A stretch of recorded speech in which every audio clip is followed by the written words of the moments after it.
On this episode, we're just mostly going to review a lot of past events that took place. The first one is one that I already reviewed before, but this one is their newest show, Little King of Horrors, that features none other than the king himself, Minoru Suzuki. That's right, Minoru Suzuki made an appearance at Glory Pro, and was so stoked. And it was the main event against the American Wolf, Davey Richards. The next one is one I've already reviewed before as well. This one is from Camp Leapfrog. Yes, guys, you probably heard that name before, maybe on 2 occasions. But this one is from their latest event called Creepfrog. This took place near the end of October. And the next one is Invictus Pro. I might have did another one review before from a previous event, but this one took place on the 20th of November. And then of course there's this one with Impact Wrestling, Throwback Throwdown 2. Yes, folks, if you remember the first one, it was awesome. I love that old retro stuff, but I can't wait to review this one because it's a lot different than the last time. And also, we're going to review AEW Dark Elevation. So, let's get started with another episode of Deleted Wrestle Zone.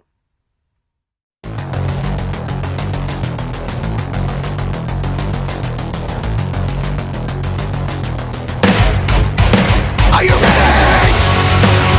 Get up, get up! Get up, get up! Get up, get up! Get up, get up!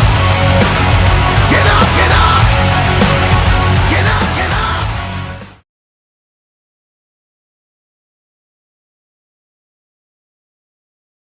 Welcome, everybody, to Deleted Wrestle Zone. All things that it's pro wrestling with AEW, NXT, New Japan Pro Wrestling, Impact Wrestling, the National Wrestling Alliance, various promotions, wrestlers, matches, and championships.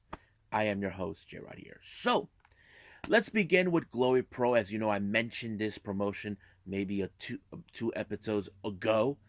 Well, this time I get to review one that is very special because it has none other than the king himself, Minoru Suzuki. This match was set a while back by none other than the American Wolf, Davey Richards, calling this the International Challenge. So that's why this became, you probably say yourself, Minoru Suzuki will never show up in an independent show.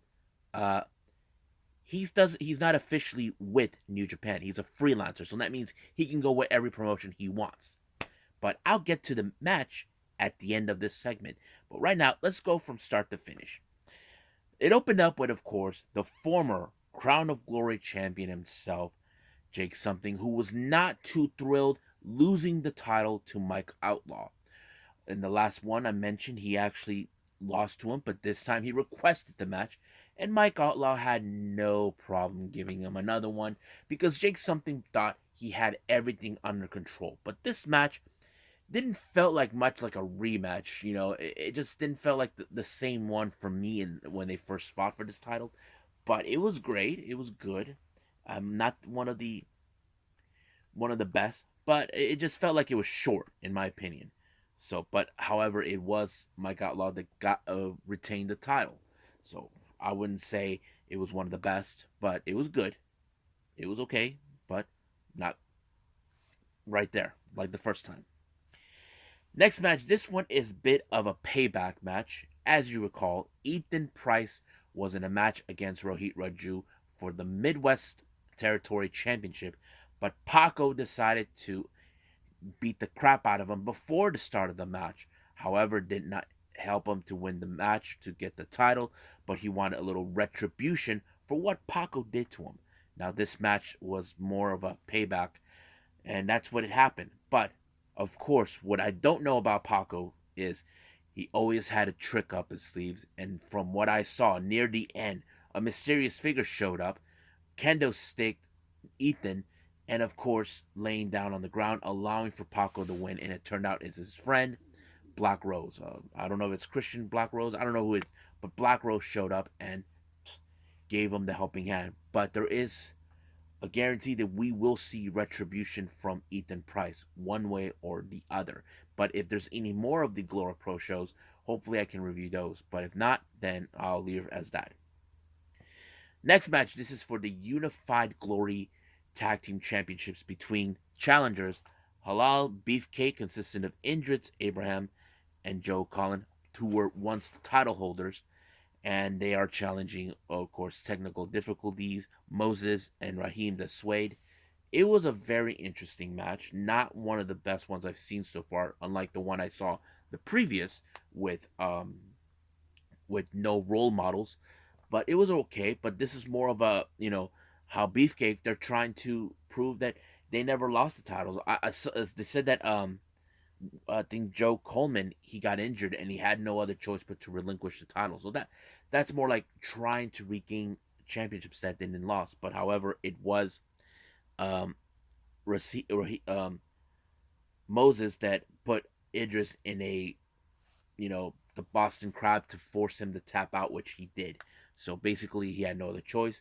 Beefcake seems like they weren't happy with the loss, but I believe that they have no other choice but to honor the respect, knowing these guys beat them fair and square in a good manner. Next up, we got, of course, the Midwest Territory Championship. Once again, Rohit Raju taking on. He's very nice and very evil. I'm talking about Danhausen. Yes, folks, Danhausen's there. You know everybody loves Danhausen. He's very nice, very evil. Even Nico met him. He took a photo with him. I'm like very happy with that. The match was great, but the one thing that he had to be more careful was the teeth.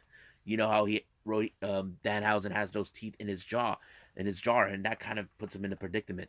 But however, somehow Rohit was able to sneak a fast one to get out of this one to retain the title.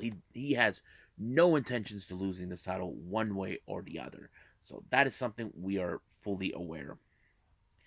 Next match, we have a revenge match with Alley Catch versus Warhorse. This was a match that was in months of the making. In the previous one, Alley Catch teamed up with Jody Threat to take on Warhorse and Dan the Dad.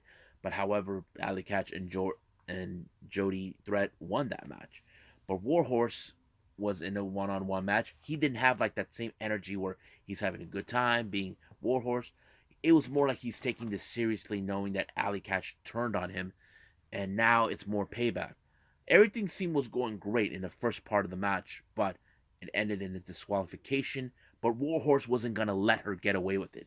So what he does, he tells her how much he disappointed the fans, she disappointed the fans, and to restart the match in a no disqualification match, which it helped a lot. Basically, it was more like Ali had no other choice but to do this. This is more like she does not want to fight him, but it just did. But until Warhorse put her in a power driver through the chairs. Basically, it ended right there with her. So Warhorse got his retribution. Now, before we were supposed to have a women's match, Glory Pro were invaded by none other than Matt Fitchett, who was not happy once again. Now, in the previous one, he wasn't happy he was on the card, so he challenged Davey Bang, which was a 40-second match that ended that way. So he was demanding a match, and he called out anybody in the back who could challenge it. And the person who responded, one called Manders. The match was pretty much like a brawl, beer, cowboy type of thing, but it did not end well for one called Manders. So basically, Fitch is still on a rampage no matter what. Now we get to the women's. We have Blair Onyx taking on Tootie Lynn, who is the fan favorite. I thought it was a good match. I think it showed who Tootie Lynn is. I know many fans would probably want to see her. We've seen her on NWA. We've seen her on AEW Dark. I think I find her interesting. But the way she took out Blair Onyx was with that knee right there. Perfect. To knock her out and pick up the victory with the pinfall. Next up, we got, of course, a six-way scramble match. You know this is very predictable. We got ATM, who is one half of No Role Models, along with Eli Rose. He has Davey Bang, Eric Cannon, Cody Lane, Dan the Dat, and of course, Effie. Now, this match could have gone either way, whoever, but ATM and Eli Rose are out of their freaking minds. They like to intervene in whatever matches, but it was ATM the win thanks to the help of Eli. So you can tell that kind of fits into the pattern. Our semi-final match was Fred taking on the young goat, Myron Reed. I thought it was a good match. You look at Fred he's a savage. He's a beast. More of a catch wrestler. But when you look at Myron Reed, he's a fast-paced high flyer. So who would walk out? But somehow in this one, Myron Reed was able to roll up Freddie High for the pinfall, which was the most surprising way to win. But however, it appears that he wanted to step up his game. He set up a promo, and now he's demanding a shot of the Crown of Glory Championship. Mike Outlaw comes out and decides to grant him that shot. So I don't know if I'll be able to see it, but we'll see what happens. But I'm not making any promises. Now, our main event, this one is definitely you cannot miss. We have the International Challenge, Davey Richards taking on the King, Minoru Suzuki. It gives fans the goosebumps if you ever seen. Now, like I said before, you probably think Minoru Suzuki will never appear in an independent show. He did. He was on a tour between September and October, and Glory Pro were in that list, and also West Coast Pro Wrestling as well. But it was a freaking good match. Whenever there's a classic match with Minoru Suzuki against anybody, you know it's going to be good. And I don't care who you say, it was good. And Davey Richards, oh man, he also tried to put up every stop he could, but in the end, it was Minoru Suzuki that pulled off the Gotch-style power driver onto Davey Richards, allowing himself to win. Post-match, Minoru Suzuki thanked Davey for the match, but he also said something to Glory Pro. He also said this to every promotion he's ever visited. His final words, "I'll be back." What does that mean? Will Glory Pro once again have Minoru Suzuki's presence? I don't know. But if you're in the area where Glory Pro actually has their shows, you definitely don't want to miss it the next time if he shows up. And that is something you probably will have your heart racing and be chills just to see Minoru Suzuki. My buddy Nico, who used to be co-host with me, actually met him. But we'll see what happens. So I think that's pretty much it what we got for Glory Pro. I think it's time for Camp Leapfrog.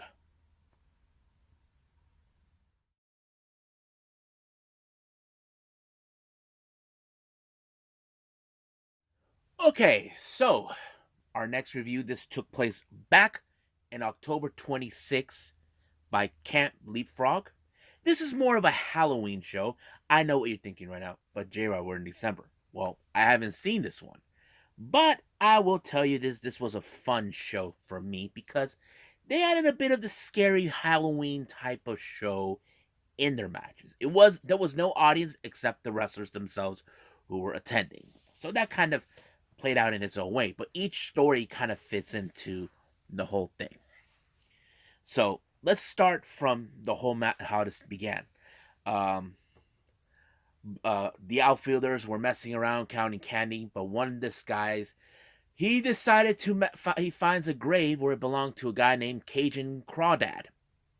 And from then on, he put on the cursed mask. But the first match that began was a buried alive match.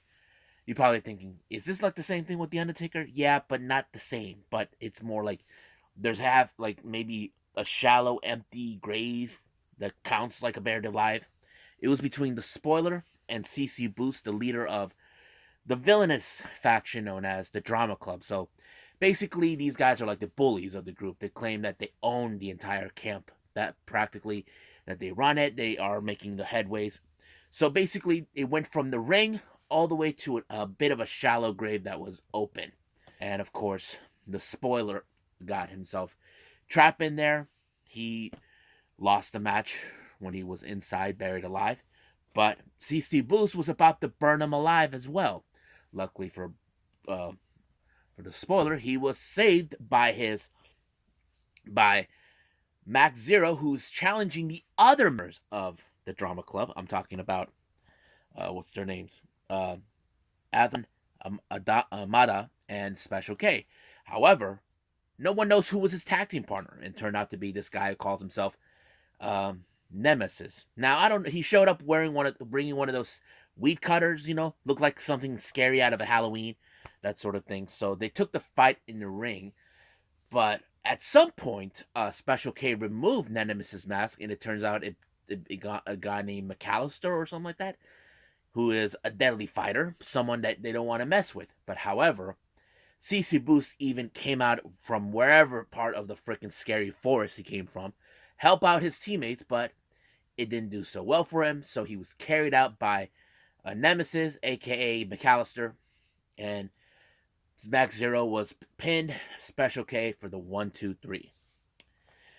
Next match, we have a very interesting one called the Bear Witch Project. So basically, it tells a story where they think this woman, Travis Huckabee, is tracking down Kai McKenna, who they think she turns into a bear or something, like a witch. I'm not sure. I thought it was like, okay, that's kind of ridiculous, trying to antagonize her. But there was no one there. It was like, at some point, a bit more darker in the entire ring. I'm assuming this entire event was pre-taped or something. But it was a very interesting one. But however, Travis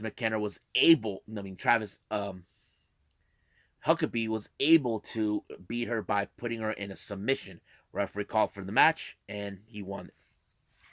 Next up, we got a tag team action. We got the Runaway, Calvin Katun and Tyler Clun taking on Dan Champion and Abby Jane. Now, those who are not familiarized with this whole story, I feel like the entire Camp Leapfrog is revolving about Abby Jane, who is just this sweet little innocent girl who just dreams about being a champion. But at some point, I think she's now trying to doubt herself. Apparently, she's the nicest girl in the camp. But she does something that she's never done before. She kicked a low blow to, what's his name? To Tyler Klein, and that's something she's never done. And I thought it was like a very interesting storyline. Like, is she being corrupted by Dan Champion and Avery Good, who is the current Camp Leapfrog champion? I'm not sure, but it's very interesting how they've been putting this out. But it was Dan Champion made the pin when Abby did the kick on the low blow. Now this next match was a very odd. This is for the Rey de Ranas Campeonato by King Crab, but later turned into a handicap when two campers named June and what's his name? Athan came around, but it was a quick match. It was more like a squash match, in case you guys are figure out. So King Crab won, and then all of a sudden he called for another challenger, someone who could step up his game, and it was the ghost of his past. Since it was Halloween during that time, basically he saw Cajun Crawdad. He thought he got rid of him, but he acted like the Undertaker, coming back from the dead, like that sort of thing when he was on the ground.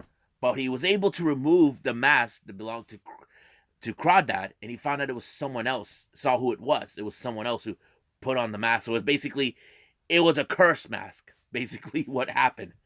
But it was really interesting. But King Crab pile drived this. I forgot what's his name, but he retained the title. Next match is a very interesting one. This one's called Losers Wears a Chicken Suit in a 10-man tag team match. First team, we got Zaber Dorado, Damaris Hawkins, Dylan Mesh, Ryan Maloney, and world-famous CB taking on Ben Rutan, Nolo Kitano, The Whisperer. The main event consisted of Jay Lyon and Midas Black. Now, this match was all under Lucha Libre rules. However, it was the main event that picked up the victory, but World CB decided to take things too far when he started attacking the main event because they refused to wear the chicken outfit. But Nolo Kitano came around to save their lives with the Kitano sword. So basically, CB and Maloney just took off. Next match, we have Edith Sorrell taking on Max the Impaler. This was a bit of a darker environment out in the outside, from what I can see. Uh, it didn't take long for Max Impaler to win the match, and frankly, she did that with all the power in the world and allowed to win the match, and then taking Edith Sorrell's body back to wherever she was going to. Next match, it was a very interesting segment. Devantis and Jet, what's his name? Jack Hort, were following the air show. They were going to some part of the area of the camp. They don't know where they're going. And they were following, what's their name? Cornelius, Crumbles, and Sonny the Forge. Now, Devantis and Jet were following air show. Like, they don't know what they're going on. The Jet was about to shoot the guys. But they ran into some haunted area and they took off like little scared little girls. So they ended up running into the ring. And they don't know what's going on. It wasn't a scheduled match, so they decided, okay, a 3-way tag team match. But near the end of the match, Jet pulled out the gun. Well, it's not real, in case you guys were right. Referee took it, then he used his helmet and whacked Mach 10, allowing himself to win the match. So that's how he rolls. Next match is the Camp Leapfrog Championship. We have challenger Big Calix taking on Avery Goodman, the champion. Basically, Big Calix is a big dude. He was impossible to put down. But luckily, how do I say this? Somehow Avery Good was able to put him down in a submission, but Callis had no other choice but to tap out. It was a very disappointing loss for him. But however, some guy, kind of like a stooge, or I don't know what he is, decided to recruit him. I don't know what it was about. He switched mask and he seems happy about it. Next match, we have a very interesting one. I like to call it the Scooby-Doo runaway. We have JC Storm, Defant, Crush Cakes, consisted of Pancakes and the Crusher. They were just minding their own business in their little camp area until the vampires showed up. I'm consistent of Brackstorm, Mike Skyros, the tag team Styrus, Grey Wolf, Raventhorn, and Warwolf Creed. So basically, they chased them from this little camp area of this other section of the campsite all the way to the ring. So I thought it was funny. It became like a Scooby-Doo chase. You know what I mean? You guys seen a Scooby-Doo where they're running from the ghost or vampire or monster, that sort of thing. But the match was practically, it was more like, you look at the vampires, they're a bit of a powerhouse. But however, Thief Ant was the one who got away. I mean, Thief Ant was the one who paid the price because he was trying. You see, what you guys don't know, he was getting high. High was his power. You know, the drunken master. You know, you're like drunk and somehow he evades every move that every opponent does. Well, that's what he was doing, which was very unusual, but it helped him. So I don't know what that was about, but it was fun. But they were able to toss away the weed away from him in order to beat him. And it was Braxton who picked up the victory. So it was kind of very interesting what they were doing in that match. Now our main event, well, it ended up, the story was the Campeonatos de Reina champions which is basically the tag champions. Someone has been killing the campers. Nobody knows who. And all of a sudden, the outfielders, Boomer Hatfield and Che McCoy bump into a couple of ghosts, and they chase them to the ringside and turn out to be the Campground Slashers, consist of Hallowicked and Ultramantis Black. So they were trying to find ways to destroy them, kill them, and take the titles from them. However, when they got rid of the referee, McCoy was able to told Boomer to get help. And luckily for him, they found Airshow, who has been dealing with the Campground Slashers. But luckily for them, they counted them out. So the Airshow saved the day, allowing for the outfielders to win the match. But the show did not end there. Apparently, one of the other campers was questioning Abby Jane about that Avery has been playing mind games with her.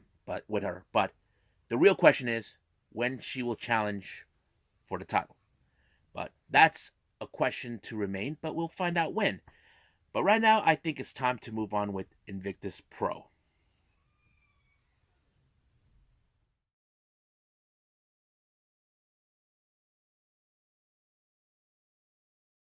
Okay, excuse me. So, right now we got Invictus Pro with their past event that took place this past November on the 20th for Overdrive. I did review their other event they had before, Adrenaline, which was pretty good. I have to say this one was pretty good too. They only had 3 title matches, a number one contendership, and everything else. But let's start from the beginning all the way to the end. First match, we have Evil Kip Stevens taking on PB Smooth. Um, I am familiarized with PB Smooth, but not Kip at all. But this was an okay match, practically like any other match I've seen. Uh, wasn't too much boosted on it, but however, PB was the one that was able to win this one when he pinned him 1, 2, 3, and that was it. Even though Kip did not know what he saw coming, but he still acts like the people worship him. The next match is the Invictus Women's Championship with challenger Becca and champion Vicious Vicky. Now, Vicious Vicky has done everything in her power not to lose the title, but Becca, her dreams is to become the Invictus Women's Champion. But however, somehow rolled up a fast one on Vicky, rolled up a fast one onto Becca, allowing herself to retain the title, which was very shocking. But I think for the number one contendership match will determine who will challenge her. But we'll get that in a bit. Next match, this one is for the social media championship in a 3-way match. We have Pancakes, one half of uh, Cakes and Crush, Mr. Grimm, and the champion Big Game Leroy. Now this was a very unusual. Like Leroy and Grimm seem like they are head to head, but they were ignoring Pancakes because he's the short guy. Yeah, I get it. The short guy, not a threat. But there's the old saying: never underestimate the short person. But they did. But however, Pancakes paid the hefty price near the end when Big Game Leroy pinned him when he gave him the knees to the face, and boom, 1, 2, 3, and that was it. Next match is a title that's not officially, how do I say, affiliated with the promotion. This one is called the K1 Classic Championship with challenger, someone who that I mentioned on several other reviews, Gabriel Sky versus Ichiban, who's the champion. I have to say I like Ichiban because he has a unique style, a unique look. I like the gear. And Gabriel Kid would do anything. And Gabriel Sky, he seems like the kind of guy who would try everything in his power to win. But into no avail, it didn't go exactly his way. Ichiban pulled a fast one, a roll up on him to ensure he retained the title, which was the most surprising and upset thing that ever could have happened to Gabriel. But we'll see what happens in the future for him. This next match is more like a grudge match. We have TKO taking on Ben Bishop. They're both dressed up in a TKO dressed up in Spider-Man gear, while Ben Bishop in a Venom gear. This is more like Bishop has a grudge against TKO because, he thinks that guys like him shouldn't be there because he's short, and of course there are people that hand him over stuff, that sort of thing. But TKO did put up a good match, but however, he got chokeslammed by Ben Bishop in the end and allowing for him to win the match. So it was a huge disappointing loss for TKO, but I give him credit that he managed to hold his own as much as possible.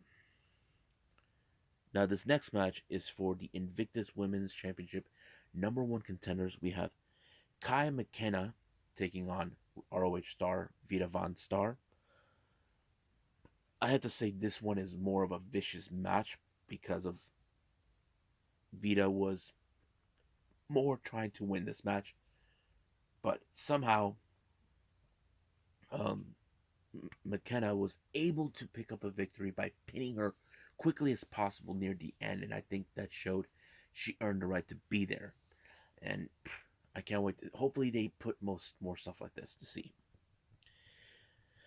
Next match, we have a bit of a initiation match type. We got Eel O'Neill taking on Darius Carter, who's also the leader of his minions. Looks like he wants to integrate Eel O'Neill into the match. I have to say, Eel O'Neill did everything he could to win the match, but it. Sorry. It was a bit of a hefty price, but I think Darius was impressed by his skills until he put him out, and boom. So basically, he's now integrated as part of the minions. But yeah, next match is an intergender match. We have the Cash Flow, um, Ken Broadway taking on the Queen, Trish Adora. I have to say, what a match! It was great. It was more like you got the guy with the money, you got the woman with the crown. I thought it was amazing, and it was Trish Adora that walked out the victor on this one. I was like, wow, pretty good. Next match, we have Myron Reed taking on the effing truth, AJ Gray. What an amazing match. This was more and more to me like AJ Gray put up a good of a fight. As for Myron Reed, he knows he was challenging a guy who's involved in the death matches, but I have to say he did pretty good too until AJ Gray stomped him, and it was really amazing. And they showed the sign of respect, and I think it was pretty important. I mean, don't be surprised if Myron Reed makes an appearance in GCW. What do I think about this show? I think it was pretty good. Don't know if we'll ever see more like this, but we'll see what happens. Let's move on with Impact Wrestling.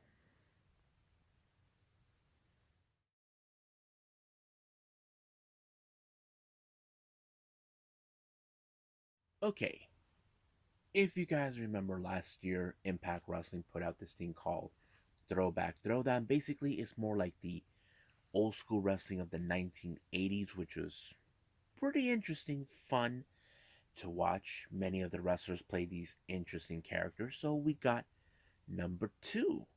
And instead of this one took place in Louisville, Kentucky. We have new wrestlers. The reference of the older wrestlers we've seen, the ones that are no longer part of Impact.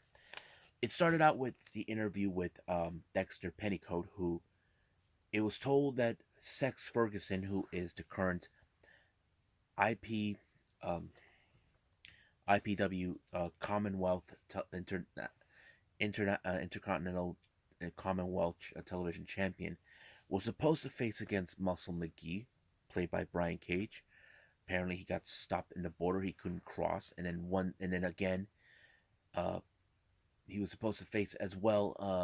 What's his name? Cowboy Colt McCoy, played by Eddie Edwards, and his tires were slashed. So basically, the suspicions begun is when they're saying Sex Ferguson was behind it. Even the promoter, played by the Scott Demore name Giuseppe Scovelli Sr., told him that he has an opponent, and his opponent is Santa Claus. So, yeah.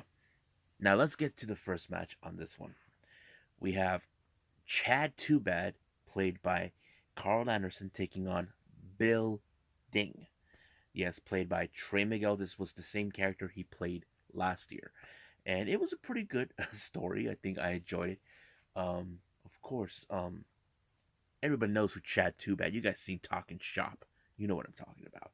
But it was Chad Too Bad that walked out the victor on this one. Who wouldn't want to see him walk out the victor? Next up, we have an interesting tag team match. We have the Sunday Morning Express, uh, played with Editor in Chief, played by Chris Sabian and Ace Reporter by ACH, taking on the Rhythmic Warriors, consistent of Johnny Swinger, Mikey Singer, who portrays by Mike Jackson. I thought it was a fun match. It was really interesting. Mike Johnson, he's an old wrestler who knows how to still wrestle. I'm like, what the hell? But it was good. But it was uh, Mike's Mikey who won the match. It was great. Now, our next match we have is Rip Razor, played by Ace Austin, along with his girlfriend Rusty Irons, played by Gia Miller, who in real life those two are together, taking on Frank the Butcher, portrayed by Rhino. This was like one of those matches. Who is the most craziest? Who is the most deadliest slasher? But it was Rhino that won. I mean, Frank the Butcher the one, but Razor decided to, you know, give him a smile, that ear to ear, and basically it was really, really kind of like a bit more graphic. But I don't think this ever happened in real life, but it did. But it kind of did telling the story on this. Now, if you guys remember last year, we had the Rough Rider, a consistent version of the Four Horsemen, played by women. We had, of course, Tessa Blanchard. I forgot what character she played. Havoc, Jordan Grace, and Alexia Nicole. Well, Alexia Nicole is currently stuck in Canada or something. I'm not sure what's going on. I would have assumed she would have come back, but maybe she couldn't make it. But they post out the stories that Havoc's character, Lady Bird Johnston, was the cause of the Rough Riders to fall patch. One Rough Rider got injured by a tire iron, and the other one fell to her death thanks to Johnston. So it's up to Georgia Cobb, played by Jordan Grace, to take on Lady Bird Johnston, played by Havoc, in order to get. And the match was intense. Basically, it tells, okay, if she was going to go on her own, that would have been fine, but don't take it out on the other riders. But she did pull out the tire iron that she used on one of them, but it backfired, and Georgia Cobb took care of her by picking her up so heavily and put her like not slamming her, like going kind of like what is it called? Similar like the C4 that Sean Spears does, but yeah, and that gave her the ability to win the match. Now, while they're doing an update on Frank the Butcher, who was cut by Razor, um, Giuseppe Senior was trying to find out more, but he was attacked by Quincy Cosmo, who took a necklace that belongs to the family. And Quincy comes out, gives his little promo saying that he did not appreciate being suspended because of what happened. His hairdresser sprayed the eyes on Racetrack, who's been played by Carter Nash, and what should I say, uh, Wentz, and well, he's not there anymore, so they put that it was his fault. But there was a match between Quincy Cosmo and Giuseppe Jr., played by Josh Matthews.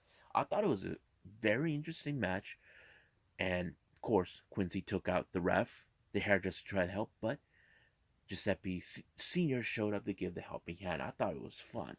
I just couldn't believe what I was watching, but it was pretty good. Not to mention, now as Rip Razor and Rusty Irons were fleeing, they bump into Ama Bell, portrayed by Diana Perrazzo, and then there's her boyfriend Duke. What's his name? Duke Winchester, played by Sam Beale, who's the boyfriend of Ama Bell. So basically, Ama Bell wanted to challenge Rusty Irons, and it was like, okay, but Winchester had to leave because there was a target on his back by the other wrestler. So it kind of tells the story he had to do what he thought was best for himself. Now, Moose portrays this character called DJ Too Large, who tried to get the growl. He was interrupted by Colonel Cobb, portrayed by John E. Bravo, and Pelvis Wesley, portrayed by Heath. Basically, they are like the kind of people we see today when it comes to music, like saying, I hate rap, that sort of thing. So I think that kind of played out in its own way. I don't know why. It just felt that way. Now, our next match is a Four Corners bull rope match between Badlands Bart, portrayed by Larry D, taking on Harry Hall, portrayed by Jake something. Now, Harry Hall and had a partner named Otis, portrayed by Diener. In the story they're building up is that Bart was the one who took him out when he visited him at the farm and boom, injured him out completely. So it was up to Hall to beat him, and that's exactly what he did. So but he played a very smart move.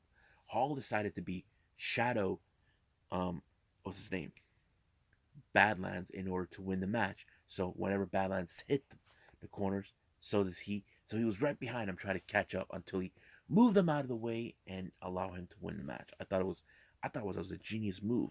I'm like, wow, pretty good. Now what? Okay. Now we have, of course,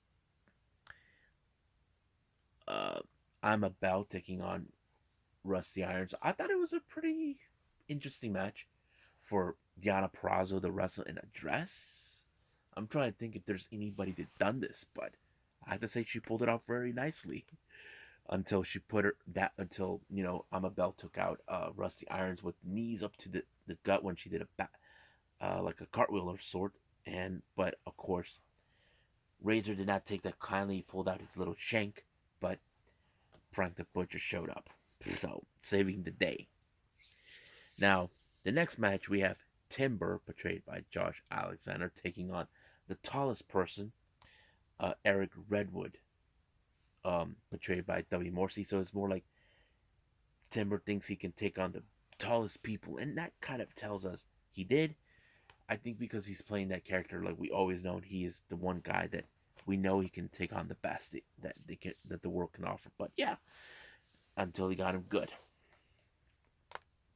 Next up, we have Jazzy Fit Body, portrayed by Madison Ray, taking on Wanda Werewoman, portrayed by Savannah Evans. It was an interesting match until Savannah disqualified herself for biting her in the neck, and they're like, "Does that mean that she's gonna turn into a werewolf?" I'm like laughing so hard over that. I thought it was pretty interesting. Now the next one I have to say was a very interesting match. We have Stomp in Paradise, consistent of G.I. Broski, portrayed by Matt Cardona, and Brian Bone Crusher, portrayed by Brian Myers, taking on the Russians with, what's his name? Strangle, no, Stalingrad Strangle, portrayed by Tony Gunn, and Sergey the Siberian, portrayed by Madman Fulton. I thought it was a pretty good version of America versus Russia. That's something definitely we can remember back in the day, and I thought it was a pretty fun match until it was Brian Bone Crusher who actually picked up the victory, but letting Matt try to do a bit of the work to ensure they picked up the victory. I thought it was good. Now our main event is for the International Commonwealth Television Championship in a North Pole match between Sex Ferguson and Santa Claus. Now, the speculation was it's Downtown Daddy Brown, which is portrayed by none other than Willie Mack. The match was pretty good. Even Sex Ferguson had a cup to ensure he wins. But anything goes. But somehow, it was Santa Claus who walked out when he pulled a stunner on him, and boom. And that's when he revealed himself. It's Downtown Daddy Brown, allowing themselves to win the match. And he's now a two-time champion for this one. But I don't know if there's going to be a third one. Hopefully there is. But it was a pretty good show, and I think I enjoyed it more. I think this one was a little bit better than the first one. Just a little bit. I'm not 100% sure. I may have to review the first one once again to find out. But I'll let you guys know. And I believe we should move on with AEW Dark Elevation.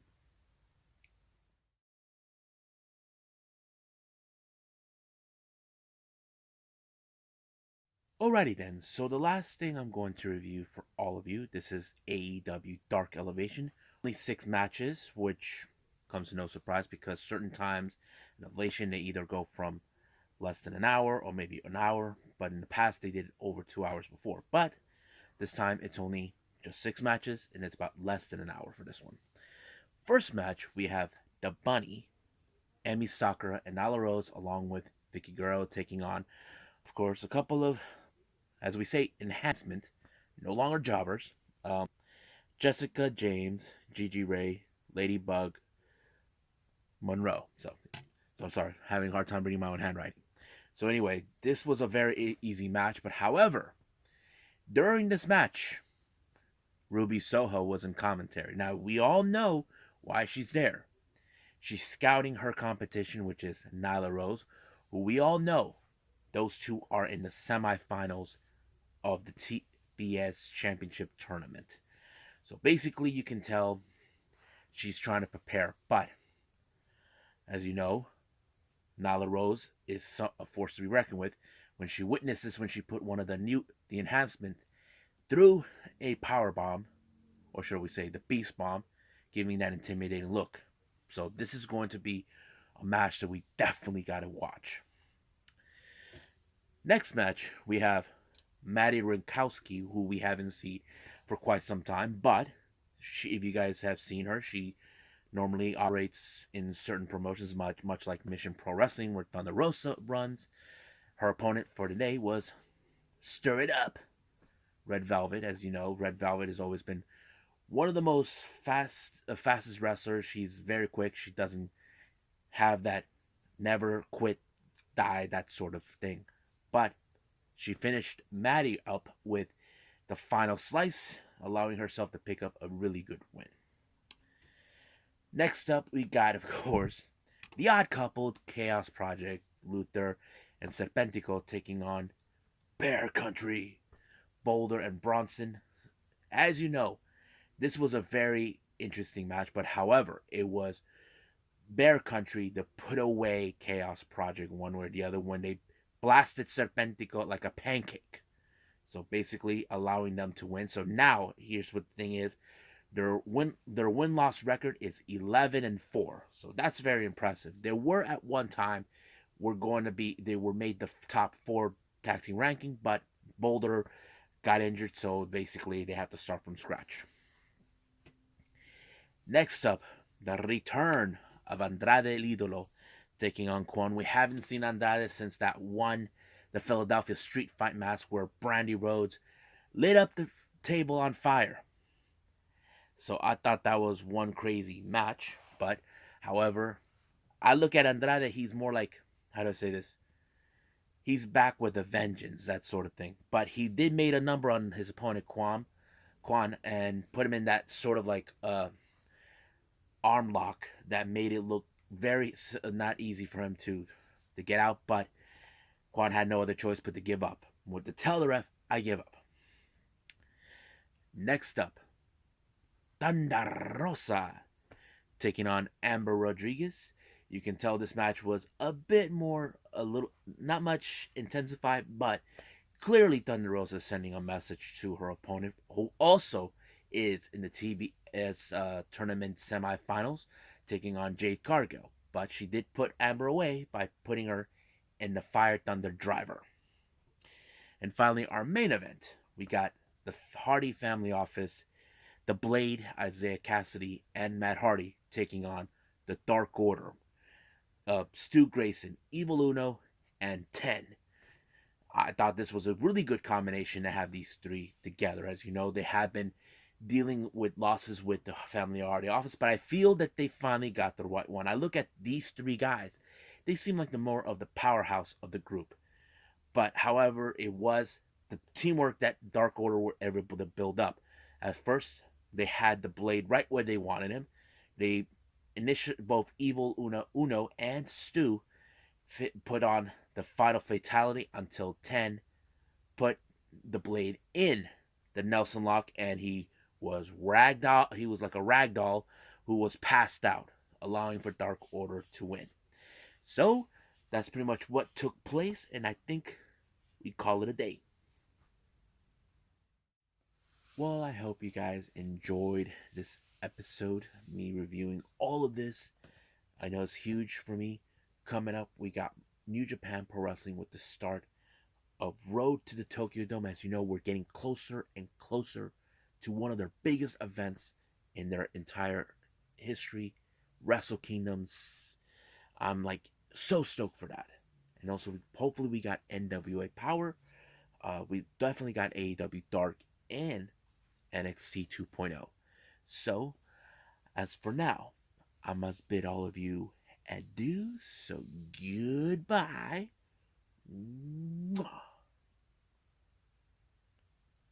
And have a nice day.